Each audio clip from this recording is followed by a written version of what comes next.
नमस्कार दोस्तों, मेरा नाम है मनीष कुमार सिंह और मैं आपका बहुत बहुत स्वागत करता हूं 4 PM महाराष्ट्र में।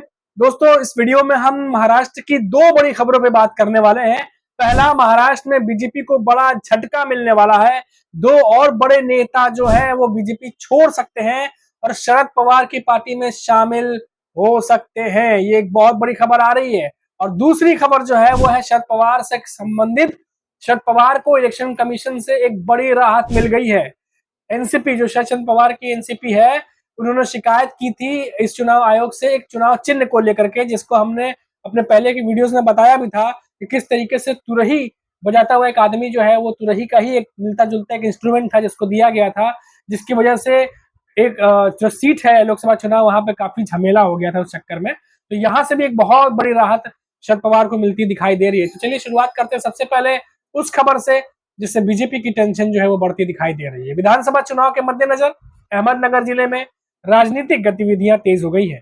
बीजेपी नेता मधुकर और वैभव पिचाड़ अब एनसीपी, जो शरद पवार की पार्टी है, उसमें शामिल होने के लिए शरद पवार से मुलाकात करने वाले हैं। ऐसी खबरें आ रही हैं मीडिया रिपोर्ट्स की माने तो दोनों ही जो है वो शरद पवार से जल्द मिल सकते हैं। विधानसभा चुनाव के निकट आते ही सभी राजनीतिक दलों ने अपनी अपनी गतिविधियां तेज कर दी है। राजनीतिक नेताओं के बीच मुलाकातों का सिलसिला भी शुरू हो गया है। सूत्रों के मुताबिक बीजेपी नेता मधुकर पिचाड़ और वैभव पिचाड़ शरद पवार की पार्टी एनसीपी में शामिल होने वाले हैं।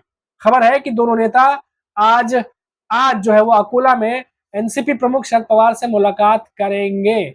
और जो मीडिया रिपोर्ट्स हैं उसके अनुसार मधुकर पिचाड़ और वैभव पिचाड़ पहले भी 3 बार शरद पवार से मिल चुके हैं और एनसीपी में शामिल होने का अनुरोध कर चुके हैं। आज अकोला में एनसीपी शरद पवार गुट की एक बैठक हो रही है जिसमें मधुकर पिचाड़ और वैभव पिचाड़ के शामिल होने की संभावना है।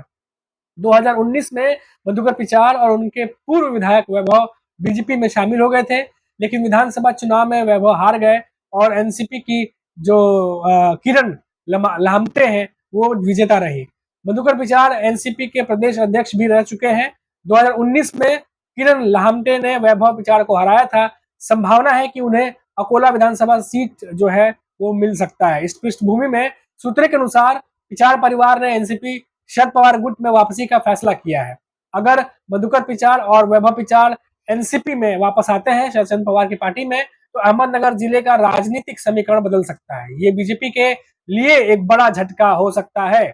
आज शरद पवार अहमदनगर जिले के अकोला तालुका का दौरा कर रहे हैं। ये क्षेत्र मधुकर पिचाड़ का गढ़ माना जाता है, जहां पिछली विधानसभा चुनाव में डॉक्टर किरण लामटे ने जीत हासिल की थी।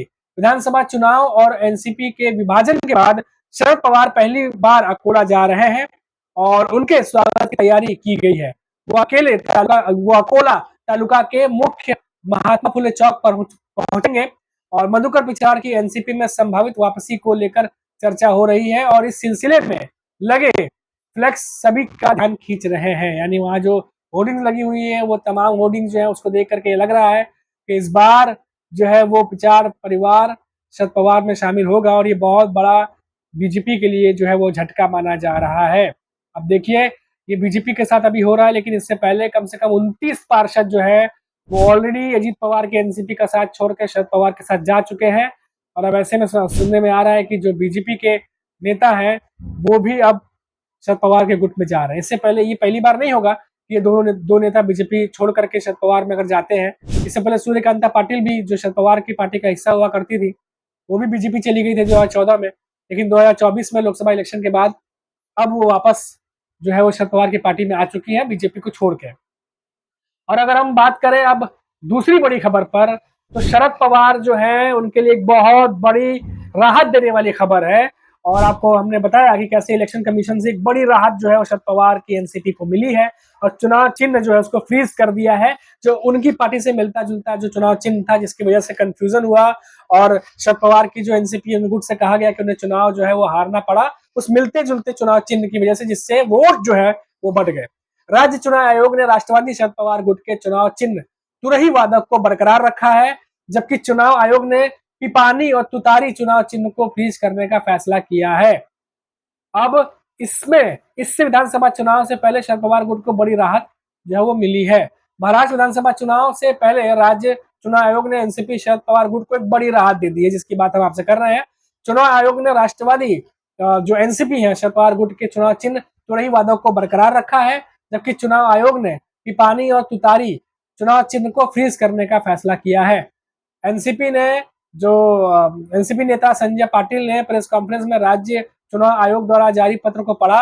राज्य चुनाव आयोग ने एक पत्र जारी कर कहा कि 30 नवंबर 2019 की अधिसूचना के परिशिष्ट 3 में क्रमांक 172 पर मुक्त प्रतीक बिगुल यानी पिपानी को क्रमांक 173 पर तुतारी को फ्रीज किया जा रहा है।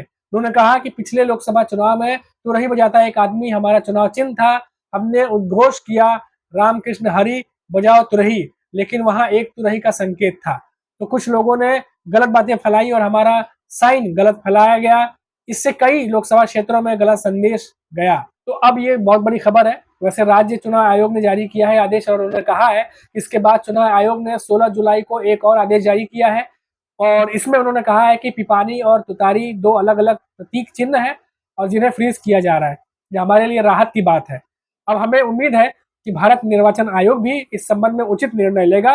ये चुनाव आयोग की जिम्मेदारी है कि वोटों में गड़बड़ी न हो, इसीलिए उन्हें सही निर्णय लेना चाहिए, ऐसा जयंत पाटिल कह रहे हैं। अब इस बीच एनसीपी के विभाजन के बाद घड़ी चुनाव चिन्ह अजित पवार गुट को दे दिया गया था, जबकि तुरही वादक का चुनाव चिन्ह शरद पवार की पार्टी एनसीपी को दे दिया गया। लेकिन लोकसभा चुनाव के दौरान कुछ निर्दलीय उम्मीदवारों को पिपानी सिंबल दिया गया। तुरही वादक पिपानी और तुतारी प्रतीक लगभग समान है, जिससे ग्रामीण क्षेत्रों में मतदाताओं के बीच बहुत भ्रम पैदा हो रहा था और इसी चीज को लेकर के शरद पवार के जो गुट है, जो एनसीपी गुट है, वो काफी नाराज था और इस बात को बार बार चुनाव आयोग के सामने वो रख भी रहे थे। और ये बात अलग है कि लोकसभा जो चुनाव हुए उसके दौरान मतदाताओं में इस बात को लेकर काफी असमंजस देखने को मिला। निर्दलीय उम्मीदवारों को दिए गए इन सिंबल से एनसीपी शरद पवार गुट को तगड़ा झटका लगा। इससे कुछ स्थानों पर मत विभाजन हो गया। इसके बाद लोकसभा चुनाव के बाद एनसीपी ने चुनाव आयोग का दरवाजा खटखटाया और चुनाव चिन्ह पिपानी पर आपत्ति जताई। अब इस मामले में चुनाव आयोग ने फैसला सुना दिया है और चुनाव चिन्ह पिपानी को फ्रीज कर दिया गया, जबकि एनसीपी कांग्रेस ने तुरही बजाने वाला आदमी चुनाव चिन्ह बरकरार रखा है। आगामी विधानसभा चुनाव में शरद पवार की पार्टी का जो सिंबल है उस पर ही चुनाव वो लड़ेगी। तो यानी विधानसभा चुनाव में अब सिचुएशन ऐसी है कि अब उन्हें कंफ्यूजन की स्थिति नहीं होगी। यानी जो ग्रामीण इलाकों में जो लोकसभा की सीटें थी जहां ग्रामीण कंफ्यूज हो गए थे, और क्योंकि शरद पवार की पार्टी का चुनाव चिन्ह भी नया था और नया चुनाव चिन्ह के साथ उन्हें ग्रामीण इलाकों में पहुंचना था और उसी को लेकर के जो है इन्होंने कई सारे ऐसे चुनाव चिन्ह मिलते जुलते लिए थे, जिसकी वजह से वोट जो है वो बढ़ गए और कई जगह नुकसान उठाना पड़ा शरद पवार की एनसीपी को, ऐसा शरद पवार के गुट का कहना है। लेकिन अब इसके बाद जो फैसला आया इससे शरद पवार और उनकी पार्टी को बहुत राहत मिली होगी और ये फैसला उनके हक में गया है। तो कुल मिलाकर अभी तक अगर देखा जाए तो सब कुछ धीरे धीरे करके एक एक खांचा शरद पवार के फेवर में बैठता चला जा रहा है और आने वाले विधानसभा चुनाव में उम्मीद भी यही जताई जा रही है कि शरद पवार का पावर देखने को इस बार के विधानसभा चुनाव में मिलने वाला है। अभी के लिए फिलहाल इतना ही, फिर लौटेंगे तो बात करेंगे महाराष्ट्र के किसी बड़ी खबर पर। तब तक के लिए मुझे इजाजत दीजिए। नमस्कार।